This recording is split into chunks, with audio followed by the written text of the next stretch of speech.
Right Raghuramakrishnaraju కేసుకు సంబంధించిన breaking news చూస్తున్నాం. జగన్ మేడకు ఆర్ఆర్ఆర్ కస్టోడియల్ టార్చర్ కేసు బిగుసుకుంది. సంచలన అంశాలు వెలుగులోకి వస్తున్నాయి. 11 పేజీల రిమాండ్ రిపోర్టులో విస్తుపోయే అంశాలు వెలుగులోకి వస్తున్నట్లు తెలుస్తోంది. కస్టోడియల్ టార్చర్ వెనుక master mind Jagan. Custodial torture కేసులో మాస్టర్ మైండ్ ను పట్టుకుంటారా అనే దానిపై ఉత్కంఠ నెలకొంది. విజయపాల్ అసలు సూత్రధారుల పేరు చెబుతాడా? పిఎస్ఆర్ ఆంజనేయులు, సునీల్ పేర్లు బయటకు వచ్చే ఛాన్స్ ఉన్నట్లు తెలుస్తోంది. అయితే ఇప్పటికే ఈ కేసులో A3గా జగన్, రఘురామ హత్యకు నాటి సిఐడిది కుట్రే అని విమర్శలు వెల్లువెత్తుతున్నాయి. కేసు నమోదు కాకుండానే హైదరాబాద్ లో రఘురామ అరెస్టుకు పోలీసులు యత్నం చేశారు.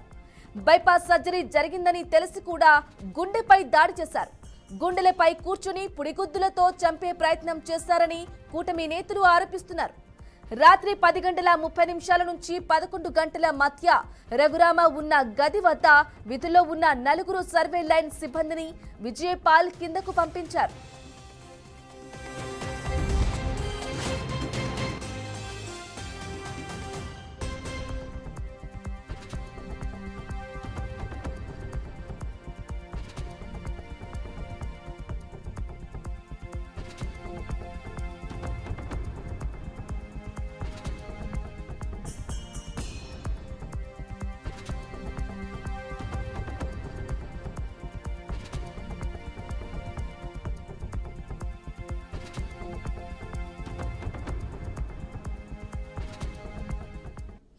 ఇక ఇదే అంశానికి సంబంధించి మరింత సమాచారం అందించడానికి మా బ్యూరో చీఫ్ సాంబశివరావు అందిస్తారు. సాంబశివరావు, చెప్పండి.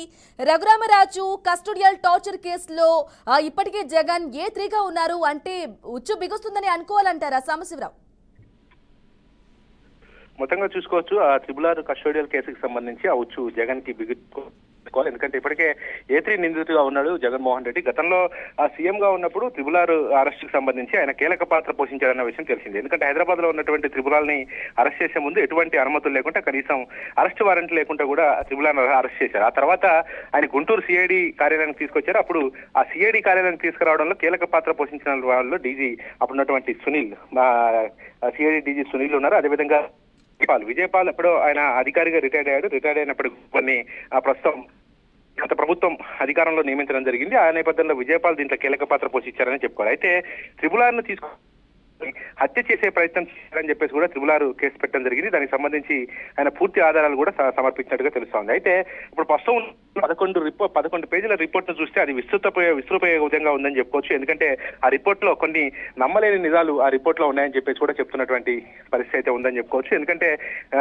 రఘురామకృష్ణరాజుని అతని ఛాతీపై కూర్చొని పిడుగుద్దులతో ఆయన ఆల్రెడీ బైపాస్ సర్జరీ చేయించుకున్నారు. అయినప్పటికీ కూడా అతని ఛాతీపై కూర్చొని పిడుగుద్దులతో అతన్ని కొట్టారని చెప్పేసి కూడా రఘురామకృష్ణరాజు చెప్పారు. అదేవిధంగా సిఐడి కార్యాలయంలో ఎవరైతే విధిలో ఉన్నటువంటి 4 అధికారులు ఉన్నారో అధికారులను పంపించి మరి ఒక ప్రైవేట్ వ్యక్తులు ఆ కార్యాలయానికి వచ్చి అతనిపై దాడి చేసే సమయంలో అతను గట్టిగా కేకలు కూడా వేశారని చెప్పేసి రఘురామకృష్ణ చెప్పడం జరిగింది. ఆయన ఈ విషయానికి సంబంధించి నిన్న ఒక ప్రెస్ మీట్ కూడా పెట్టారు. ఇప్పుడు ప్రస్తుతం డిప్యూటీ స్పీకర్ గా ఉన్నారు. ఆయన కేసు ఇప్పుడు ప్రస్తుతం అయితే ఆయన ఒక ప్రెస్ మీట్ కూడా పెట్టి అక్కడ జరిగినటువంటి పరిస్థితిని ఎవరైతే డీజీ సునీల్ కుమార్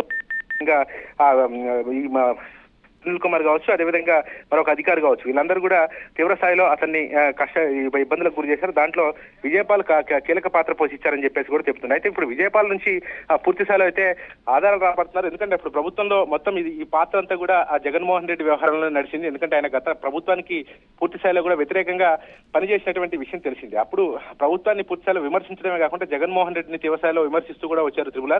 దానికి కక్షపూర్వకంగానే అతన్ని ఒక ఎంపీ స్థాయిలో ఉండి కూడా అతన్ని అరెస్ట్ చేసి చిత్రహింస గురి చేసి అత్యాయత్నానికి కూడా పాల్పడ్డారు. దాంట్లో జగన్మోహన్ రెడ్డి కీలక పాత్ర పోషించారని చెప్పి జగన్మోహన్ రెడ్డి కూడా ఉచ్చుబిగించుకునే అవకాశం కనపడుతోంది. దానికి తోడుగా ఈజీఎస్ హాస్పిటల్ అతనికి అంటే మెడికల్ రిపోర్ట్ కు సంబంధించి ఎటువంటి టార్చర్ చేయలేదని దొంగ రిపోర్ట్ ఇవ్వడం, అదేవిధంగా దాన్ని హైదరాబాద్ ఆర్మీ హాస్పిటల్లో మళ్ళీ అతనిపై చిత్రహింసలు జరిగాయని చెప్పేసి కూడా రిపోర్ట్ ఇవన్నీ కూడా ఆధారంగా తీసుకొని ప్రస్తుతం అయితే పూర్తి స్థాయిలో విచారణ చేస్తారు. ఈ విచారణలో మాత్రం జగన్మోహన్ రెడ్డికి ఇది పూర్తి స్థాయిలో ఈ అటు ఇటుగా జగన్మోహన్ రెడ్డి దీంట్లో కీలక పాత్ర పోషించినట్టుగా ఒక విధానం అయితే వచ్చే అవకాశం కనపడుతోంది. దీనికి సంబంధించి సిఐడి అధికారులు అయితే ఈ యొక్క కేసుని వేగవంతం చేశారు. ఏ క్షణంలో సునీల్ అప్పుడు సిఐడి డీజీగా పనిచేసినటువంటి సునీల్ పై కూడా యాక్షన్ తీసుకునే అవకాశాలు అయితే ఖచ్చితంగా కనబడతా ఉన్నాయి. Brahmani. Right Sambasivarao, thank you for the updates.